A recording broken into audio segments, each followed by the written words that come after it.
Good afternoon, everyone.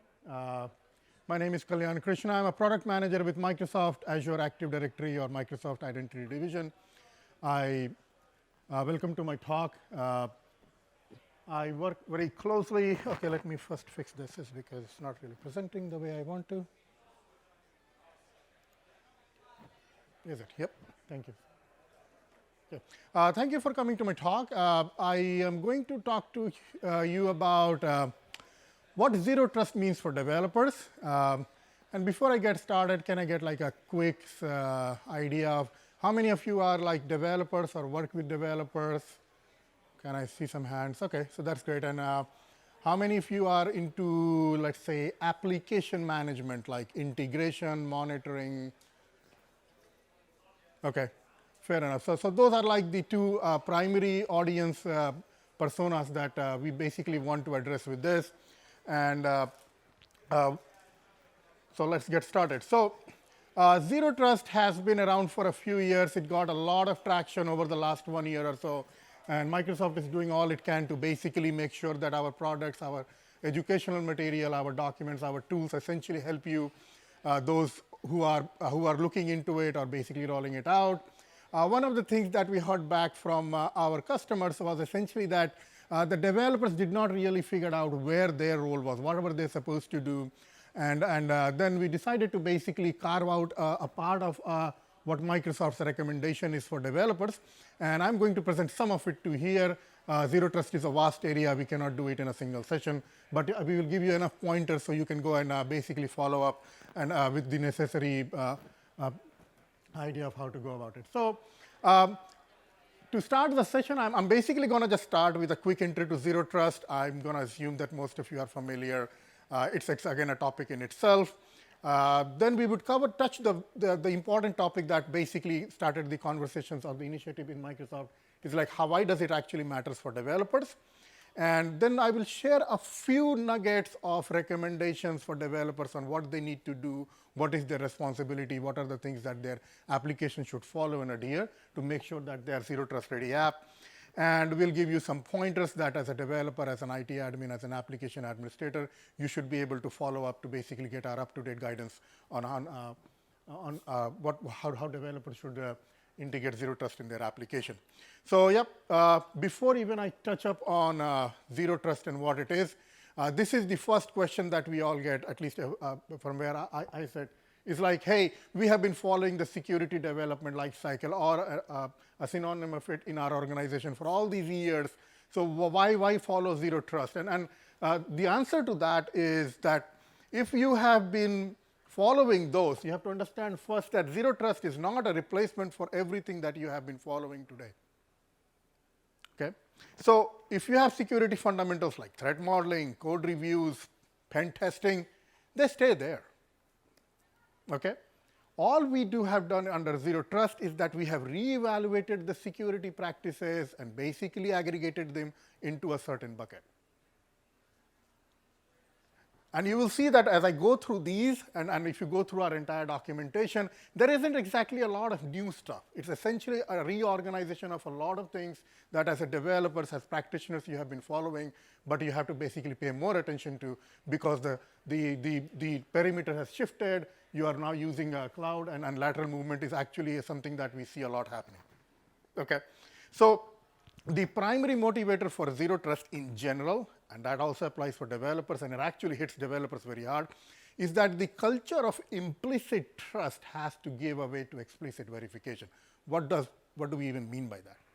There was a time when as a developer, you would develop an app, you would put it into your app's company's network, and maybe you integrated with Windows Integrated Auth, or maybe you had your own custom auth implementation, and it was all good. You really didn't worry about it that somebody would come into your network. You had firewalls, you have all the security teams in place to make sure that things don't come from outside, and things more or less worked, and developers really didn't have to do a lot of these thinking themselves.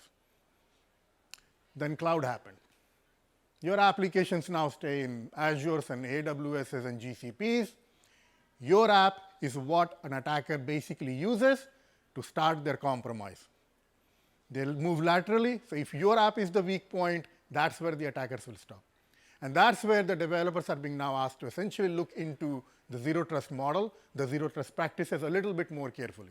You cannot just assume that you have developed your app, you have done what your business wanted you to do, and you have some basic sense of authentication and authorization, and it's all fine. Your basic sense of authentication and authorization is what an attacker would actually use to see if they can get into the network, get into the cloud, and basically start their attacks. Okay?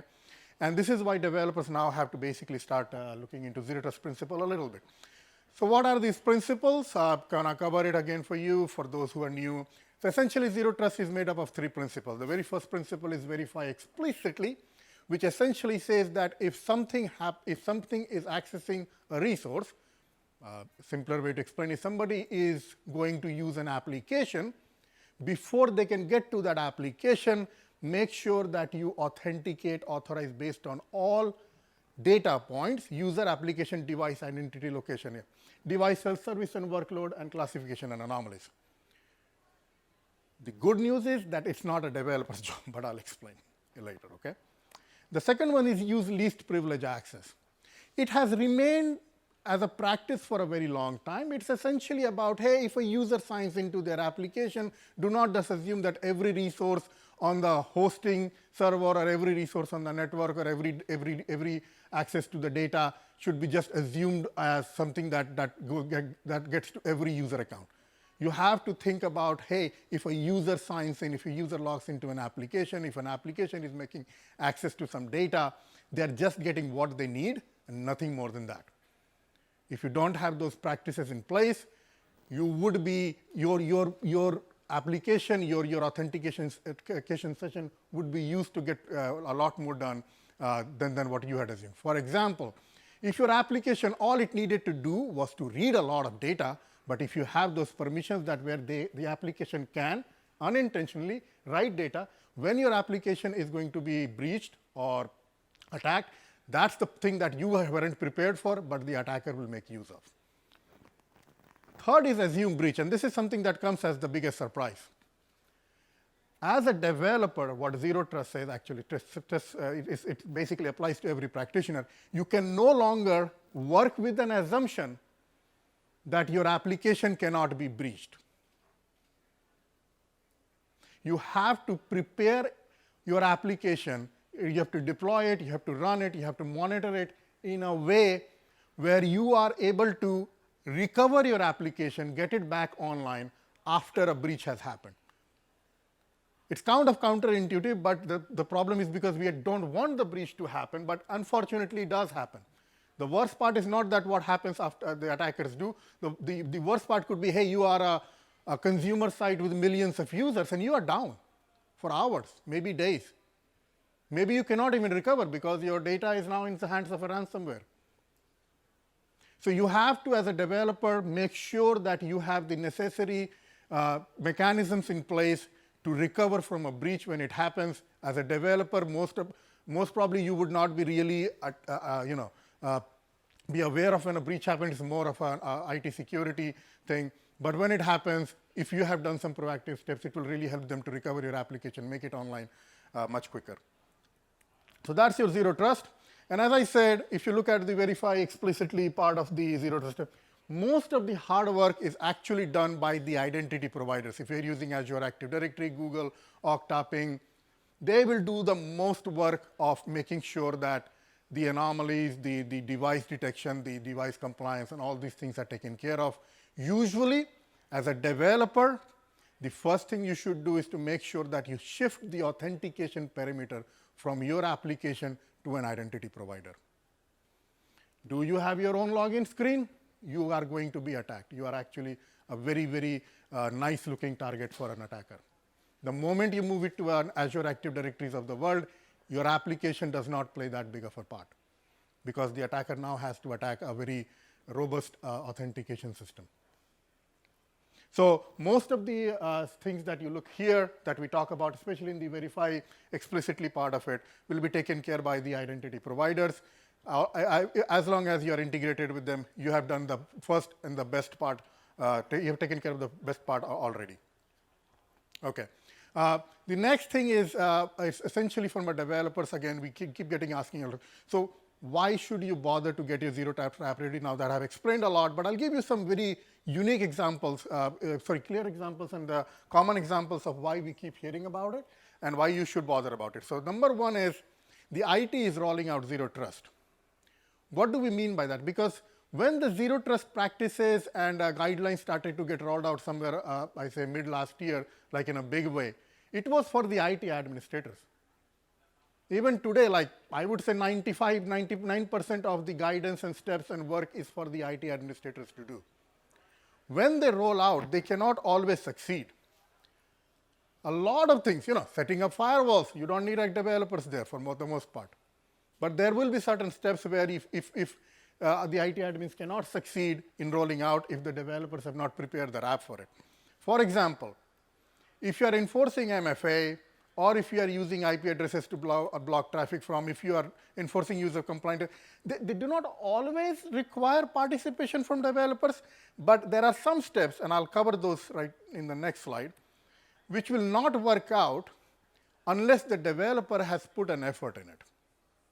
The most common place where this happens is credential rotation. You're using secrets, you're using certificates, breach happens, something bad happens.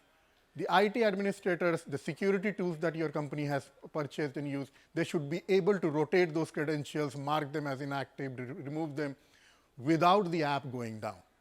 It actually is quite easily possible with a little bit of an effort from a developer, but a lot of developers don't even look at it. You're like, hey, I have a secret in my config file, I deployed, and no, you don't put a secret in a config file because that cannot be rotated. It should be somewhere like an Azure Key Vault or some other security system where it can be rotated easily by the IT admins without your application getting affected. Next, MFA. So if an identity provider, again, Azure Active Directory, Okta, Ping, is throwing out an MFA challenge, and they will do it not just because the application is integrated or the policy says that every authenticated session should be an MFA. There is a lot of risk-based MFA. Between the session, I take this laptop, I go to another network. The next time I try to access the app, Azure AD, depending upon the policy, says, no, but you need to do an MFA again because the policy dictates so. In these cases, applications break because they get what's called as a challenge from the IDP. They are coded to integrate for authentication, which essentially means I'm going to send a user back to you, you send me back some tokens. When it happens the other way around, when the Azure AD says, oh, nope, I'm not going to send, there is a special challenge that you need to do. It's all RFCs and standardized, but this requires a little bit of coding effort from the developers as well. The third one is a little bit of Microsoft specific. How many of you are familiar with Microsoft Graph? Okay, so Microsoft Graph essentially is the API behind which most of an organization data sits. Think about all your users, all your security groups, all your policies, all your data, SharePoint site, Teams channels, OneDrive, everything sits behind it. Now, Microsoft Graph has a permission model. I cannot cover it in this session, but sometimes if you have, let's say, an application that reads data from Microsoft Graph, and all it needs to do is to, let's say, read a bunch of security groups. But let's say there is a permission called directory.readwrite.all. If an application has that permission, that basically can destroy an entire Azure AD tenant if they wanted to. They can make any easily. So if your application is coded to ask for a permission like directory.readwrite.all, when all it needed was security groups.read, which is a much lower privilege permission, then the application is going to be a good vector for attackers. So in these cases, there are tools now and there are IT administrators who are basically getting very careful about what permission an application requests on the various APIs behind which the organization's data sits. And in those cases, as a developer, you should be looking at, hey, I'm not going to take the biggest permission out because developers have that mindset. If I'm on a laptop, I should be an admin. And well, you need to be an admin to develop, I agree that, but in a production, your application might not need to be an admin. It just needs the exact set of permissions and the privileges to actually get its job done. And that mindset had to be developed because a lot of developers don't get it very easily unless they run into this consent problem that we call it. Okay. This is something that came out as a surprise, but we saw that we basically rolled out deprecating the basic authentication. It's one of the protocols that's like super popular out there, but it's turned out to be mostly quite insecure. And we started asking developers to move to something like SAML and OpenID and OAuth. And if you want to switch off basic authentication across your organization, your app developers have to at least stop using it first. Okay. So these are good cases, some cases on where as a developer you would start to look into why your app should be zero trust ready is because reasons like this and more would affect you. Okay. I'm just going to stop here. Does anybody have any similar initiatives, or as a developer you have run into some of these things, or anybody wants to talk about it? Or it's all new?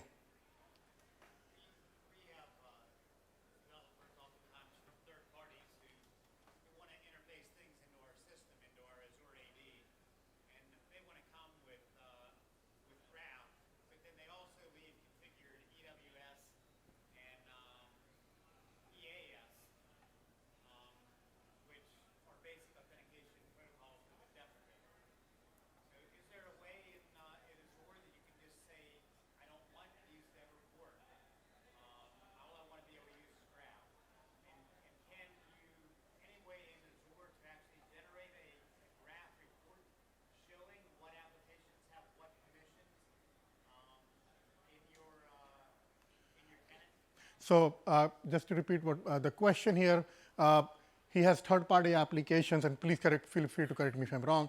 Third-party apps which basically are using AWS, which is the Exchange Web Service, which uses basic auth, and it's super popular as well. And AWS has been trying to actually deprecate basic auth for a very long time. They want everybody to move to the Microsoft Graph and OpenID. That's question number one. Question number two is you have all these applications that you have in your Azure AD tenant, to be specific, and they have a bunch of permissions with Microsoft Graph, and you're looking for a permission view of what it is. Okay, so I'll answer the first question. Is that it actually is time, because about 4 days ago I actually did a session on Twitch on how to move from AWS basic auth to Azure AD, Microsoft Graph. I'll share the link if I can find, but if you want to look into it, we have a two-part session. One is how as an IT admin you can find the applications and what you need to do. And the second part is essentially how as a developer, what do you exactly need to do to move from basic auth AWS to Microsoft Graph OpenID. So both are available. The second one, which is essentially, hey, can I have a view of permissions? It is something we previewed about 3 to 4 weeks ago. Unfortunately, you might not have found it because Azure Active Directory got renamed to Microsoft Entra. So if you look at Microsoft, if you do a web search of Microsoft Entra permission management, it has started to roll out some of those visible, visibility on what exactly is the permission set today that's being used. What you have asked for is actually one of the two top asks for with Microsoft Graph today. Number one is that we don't have any request logs for Microsoft Graph usage, which is something that a lot of IT admins and developers find frustrating. And the second one is, hey, there is no visibility of how many applications and which permissions they are, and can we get. So we are rolling out a few more things apart from permission management. Hopefully in future things will come to a point where we can tell, you can generate a report which says that this application has these many permissions but never uses more than, it has 10 permissions but only uses 2. So you can go and ask the developers that, hey, can I get rid of these other 8? Is because you're unnecessarily over permission. So, but it's coming. It's not there. It's basically started to roll out. Just. Right now, we depend on developers to keep their word about what permissions they make available. And I don't want to rely on the developer. I want to rely on us to be able to control that. So that's exactly what we want to do. Is if a developer said, hey, I need these 10 permissions or the app breaks, there is very little an IT admin can basically have. Are you going to specifically look at every line of code and every API call? It's not really possible. So what we are working on is a report that essentially says that this application over the last 7 days or a month has only used these permissions. So this is the least amount that they actually need of the consent that has been provided for the entire set. So, but it's going to take some time. It's something that we are really very actively working on, and we hope to make it available. It's a very well-known problem. We know it. We are working towards it. But it basically requires going through a lot of data And that's where things get a little slowed down when we try to bring it to you. Thank you. Any other questions, observations? Okay, cool. Next, so basically, I had covered it like as an introduction. So it goes beyond IT policy. You know, it's earlier code security was mostly about, hey, I write my code, I write it properly. If you deploy it on cloud, it's now it's security. Your application can be the attack vector that attackers would use to basically make a lateral movement. So it's not just about your code anymore. You have to, as a developer, rise up and basically embrace a few more practices. And this is why it has become a practice that we want developers to start looking into. So how to make zero trust app ready? Now I cannot go through all of it. It's a huge. It's not a huge, but it's a substantial amount of information. Before we start talking about the various practices, I want to call this out, is that even with developer space, the implementation is evolving. So I'm going to share the links where Microsoft publishes the latest bits. Please make it a habit, or to go through there every 3 months maybe, and to make sure that you are up to date with the latest guidance that we have out there. So the very first is the Zero Trust Guidance Center. So this is an overall guidance center for all of the zero trust work that Microsoft has out there. There is a part that we have started to develop for developers itself. So that's the link to this. It's a big long one, but that's what it is. We have an ebook that's available if you want like specific things that I will cover in the next few minutes that you want to go through. If you want to print it out and give it to your developers to follow through, that's available on the second link. So it's more of a developer guide. It's written exactly. It only has things that a developer needs to do, and basically it's completely different. There is nothing that in that IT admins. This is actually was an ask, is because as to repeat myself, 99% of the guidance is for IT admins and developers get confused. So we made sure that it's taken out and just printed so that developers can basically just focus on those bits that matter to them and nothing more. Okay, so again, we will cover a few common and critical recommendations. There is a little bit of Microsoft specific features here, but usually you would find it useful for the essentially to understand what direction or what actually I'm trying to convey through the messages here. So we will start with general guidance for applications. I will discuss one specific feature called continuous access evaluation that we have brought up, and it actually to address the verify explicitly zero trust scenario. Some guidance for mobile applications.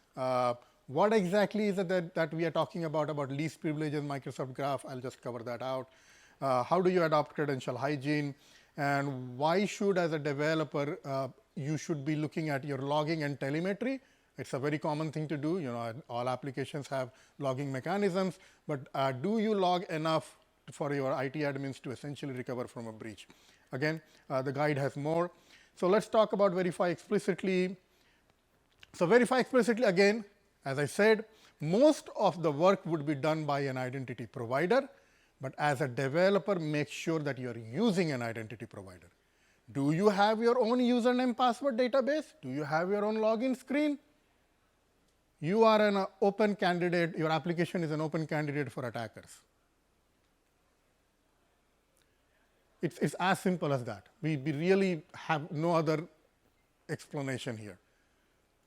We don't have one-off attackers today. We have state actors. We have departments run by countries. And again, let's be honest, as a developer, there is only so much you can do if you are handling credentials yourself today. Okay? So use a modern protocol. These have a very amazing thing that most developers miss when you hear about it. When your application is using OpenID author SAML, your application never sees a credential. It never gets to see the actual password that the end user typed. The primary mechanism of the modern protocols is send the user to the identity provider. Authentication happens here. Your application gets a bunch of tokens. You never see that. The moment it happens, the security parameter moves to the identity provider. Your application is no longer attractive for developers. There is no variable in your code that is actually holding a credential. It's not there, and you start there the very first time. So again, Look at this. If you're not, again, it's the same problem as we were discussing basic auth. Your application sees the credential, and that's where the problem starts. Number two is if you are actually trying to build a policy to move applications to use a modern protocols. So there is always a discussion about, hey, there is sometimes a discussion about whether to use OpenID Connect OAuth or SAML. We would recommend OpenID is because it actually continues to evolve. Even today, there are additions being made to handle some of the contemporary scenarios that we have seen come up. So if you have a choice, please choose OpenID OAuth over SAML. But again, SAML is quite popular, and it will remain so.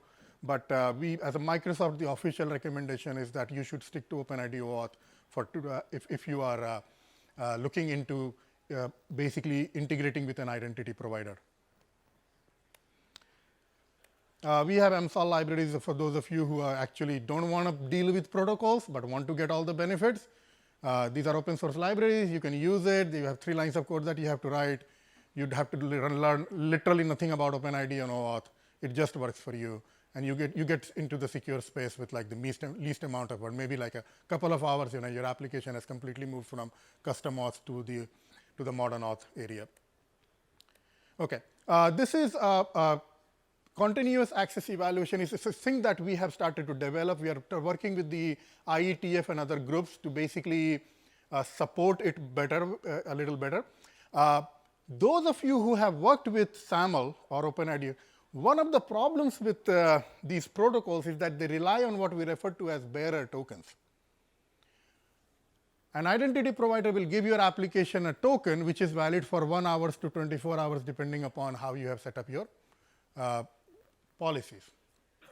In the meantime, if a user account is revoked, maybe they got attacked, you have a third-party tool that basically tells you that this is a compromised account, or you want to delete an account if some employee has left, if a password has changed, user's location has changed, and you have a policy that says this application should or this resource should not be accessed if the user is not in the company network or the user has found to be risky. So what happens is in these cases, the validity of token does not go away. So what we have developed is called continuous access evaluation. Again, it cannot be covered in this one session. It essentially lets your applications, if they have subscribed for it, an event. It tells it sends an application an event that, hey, you got a token for A, B, C, D, Graph, Azure, whatever. And it was issued to a user who has found to be risky. Please throw that token out. That's you. It also sends the Graph APIs and Azure that, hey, if this token shows up, because this token is still valid, but you would not respect it, you will reject it.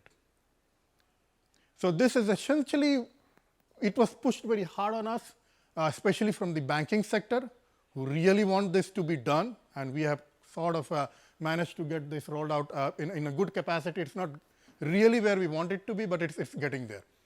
So again, it will require some work from the developers to use it, is because, hey, you need to be able to understand it. We wish that, once you had used a library like a third-party library which works with OpenID and you were good for it, unfortunately, things change to a point where we have to ask you to make those code changes again. Okay. There is a lot here if you want to look into a deeper dive of how this is being developed as part of the OpenID specification.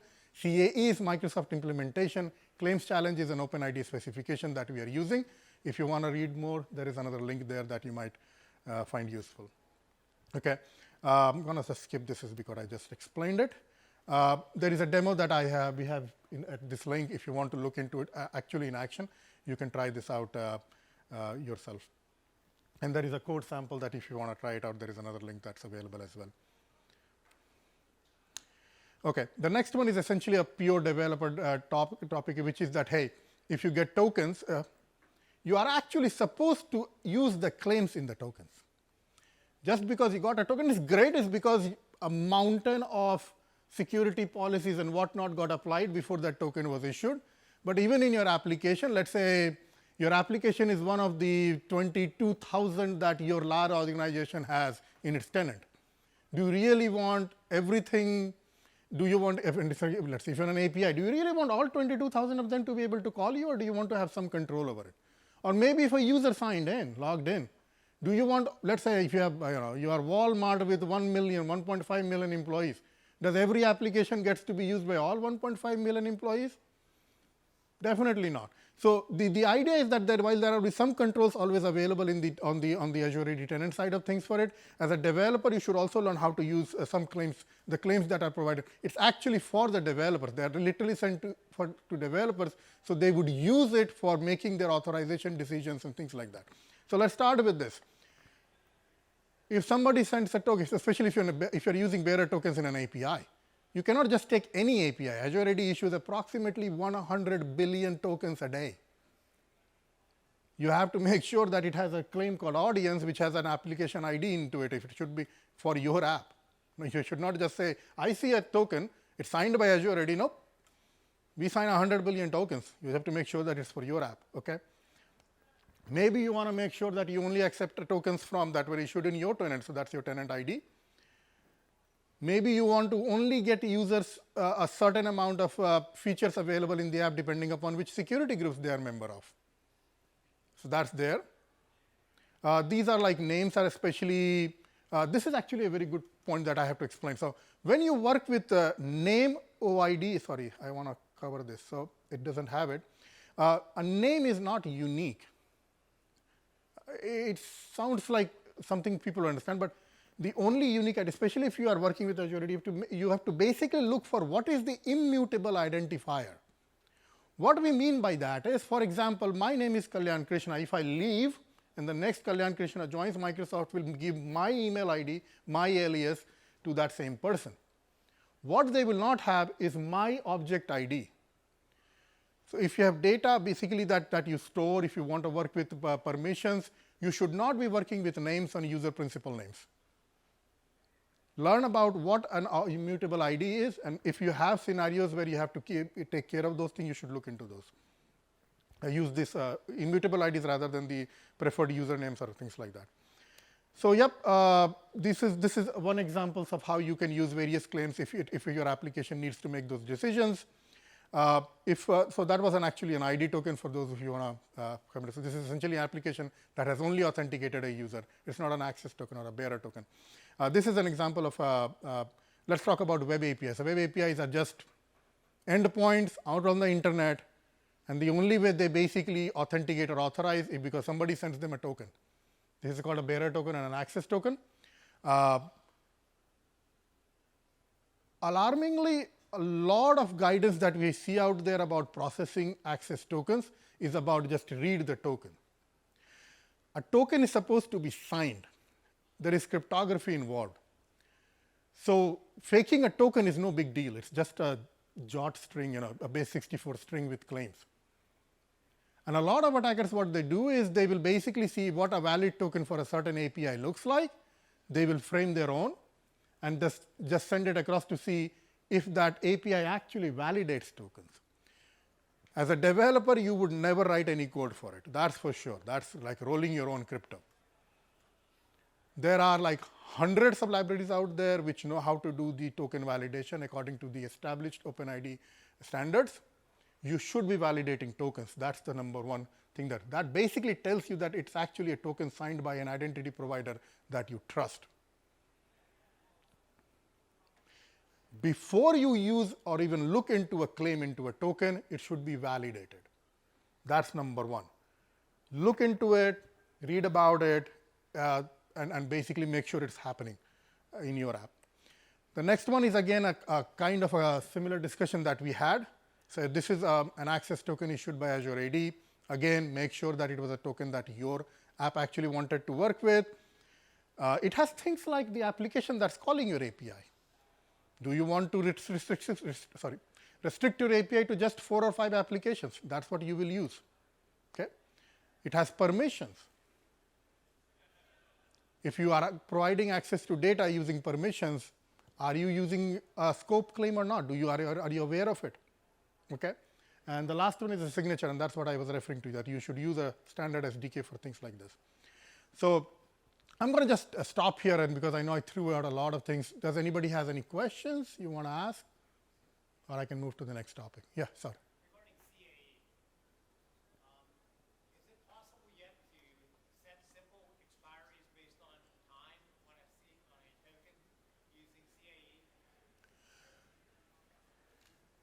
The answer is yes and no. So, today what we do is, as I said, an application developer has to make some change and they have to tell the IDP that, hey, I am CAE enabled, okay, capable, sorry. In those cases, instead of 1 hour tokens, we send them 24-hour valid tokens. But that's a static value that should be in future modifiable using a policy or two. But the idea generally is the same. It's like, hey, can we expand the time, because the application knows how to react to any serious events. It's aware of those. So maybe I don't have to basically ask them to come to my identity provider every 5 minutes to ask if things are okay. Does that answer your question, sir? I think. Maybe I can catch you afterwards, but I have a couple more. Okay. Sure. Is Microsoft promoting this security-first mindset to all developers going forward? So the question was, is Microsoft promoting security-first mindset? Yes, we are, and this is exactly why I am here to start with. Okay. The session, and to be very frank here, is because the session is essentially, as I said, the problem that we wanted to solve by doing all of this and me standing here and delivering this is because the IT administrators got frustrated asking the developers to do a set of things that they were supposed to do, because all of the zero trust rollouts were getting stuck at some place or the other. So this is basically, yes, it's a guide for developers, but it's also a guide for IT admins to basically help developers with. Why should you care? These are the reasons. What do you need to do? Here is a guide. And if you don't do it, it's not going to work out. Any more questions? Okay, I'll move ahead because we're kind of. So if your organization develops mobile applications, we suggest we use brokers.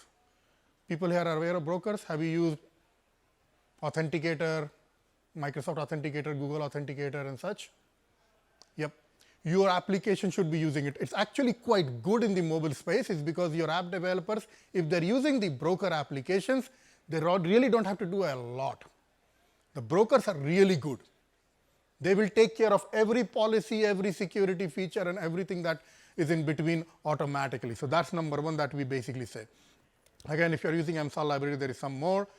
Those of you who work with MAM or application policies, things like if you want the policies, you want to set policies like this application will not allow any end user to copy something from the app, then in these places you use SDKs like Intune and others out there. In those cases, again, using a broker is required. So I'm going to move to the next one, is because we're kind of running out of time. So I'm going to touch up this topic here, which is around least privilege access. I'm going to give you an example of Microsoft Graph and what really is a developer's responsibility if they are designing an application. Let's start with that. Okay. So usually, again, the example that I've taken is a web API that publishes data. So if you have a lot of data that a web API publishes for other client applications to use, try to use a permission model. For those of you who are not familiar, so this is an example from Microsoft Graph, where you have permissions broken down, which allows your application to just get the amount of permission or amount of access that it really needs and nothing more. So it basically reduces the impact. So, okay, let me give you an example. So this is the app registration screen in Azure AD for an app developer, a web API developer. By default, if the usual habit that we have seen is that people will publish one permission because they are using OAuth and it requires at least one permission to work. Okay, but you're literally saying that, hey, if I have one permission, any client application having this one permission will access all of my API, the entire set of data behind it. That's the bad practice that we basically want to reduce. So you should look into breaking down permissions, publish permissions based on the data that you have. Okay, at least try to have a read and a read write separate, so that applications that just need to read data basically remain in a much secure and way to place in the first place. Again, then I'll move to the last thing, which is about what as a developer you need to care about in the assume breach side of things. So yes, as we said, the breach is something that, that unfortunately does happen, and it catches developers by surprise, and you have a lot of problems recovering from it. So as a developer, the number one thing that you should look for is, again, supporting credential hygiene. Make sure that you use one of the mechanisms that allow your applications, credentials, secrets, etc., to rotate without your application even going down. Then this becomes really useful, is because as the number of tools that basically watch data, watch systems, look for attacks and vulnerabilities and do risk assessments, they are able to point out vulnerabilities and issues. You should be able to quickly, your application can keep running while IT admins or the tools rotate credentials. Use key vault and manage identities. If you have not seen that, if you are on Azure and you use Azure, then these are two things that actually help you keep credentials completely out of code. You don't need any credential anywhere in your code at all. So there is a demo for those who are interested. It's recorded demo. You can go and have a look at how managed identities actually help and what developers can do about it. More here. This is a very important bit that we came in as it actually came in as quite late, is that if you remember, you get tokens from identity providers. It has some very useful claims. Object IDs, UPN, TIDs. If you have logging telemetry in your application, please consider logging them according to your organization's PII guidance. The reason it's not going to be very useful to you, what happens is a lot of these third-party tools that look into logs are getting smart about these. When they're looking for lateral movements, if there are applications that provide this, and all Microsoft applications will provide this if you know how to configure them, they will tell you how the attacker moved, whether they managed to get to this particular app or not. Okay, so look into those. The third one is, as I talked about, your applications can support CAE if you want to. The final set is that it's there for, like, even before I got into the IT business, please test your backups. Don't just back up, okay? When a breach occurs, you would want to restore a backup. Then if you have sensitive data, basic information, encrypt it. Make sure that your encryption keys and other keys that you use in an application are different ones. Otherwise, you don't want your application and your data to be hacked at the same time. This is, again, very useful for those who have Azure Active Directory tenants. We give out free Azure AD tenants for anybody who wants, however you want. You don't have to develop in your production tenant. It will require you to do things like consents and register applications and do all kinds of things. It's very difficult for IT administrators to accommodate that. We give you free, fully loaded tenants with all the licenses, literally free. You can just search for M365 developer subscription. Please get 1 or 2 of those, or maybe 10 of those. Do your development there. Once you are ready, then come to your production, your business tenant to go and actually deploy that app. Don't test it here. Okay, these are the links that I have, and this is my final slide. Any other questions?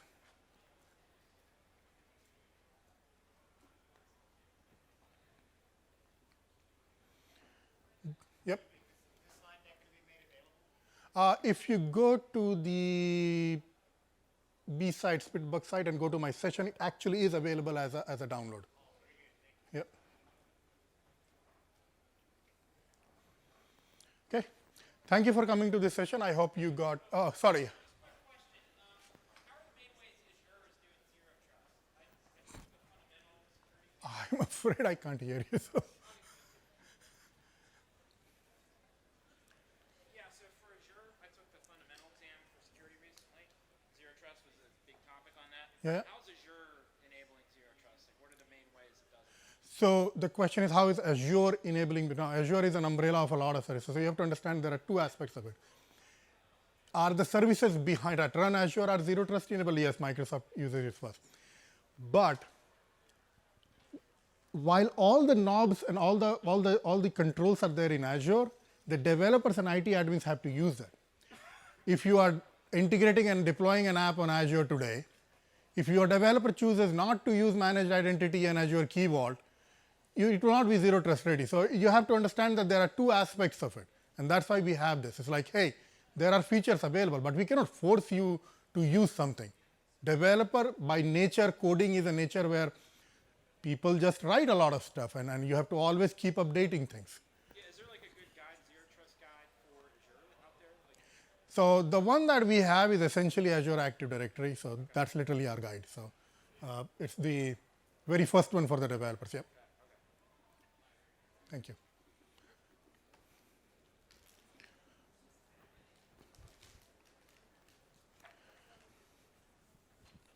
Okay. Okay. Thank you again. It was really nice seeing this crowd. I hope you had a good takeaway from this.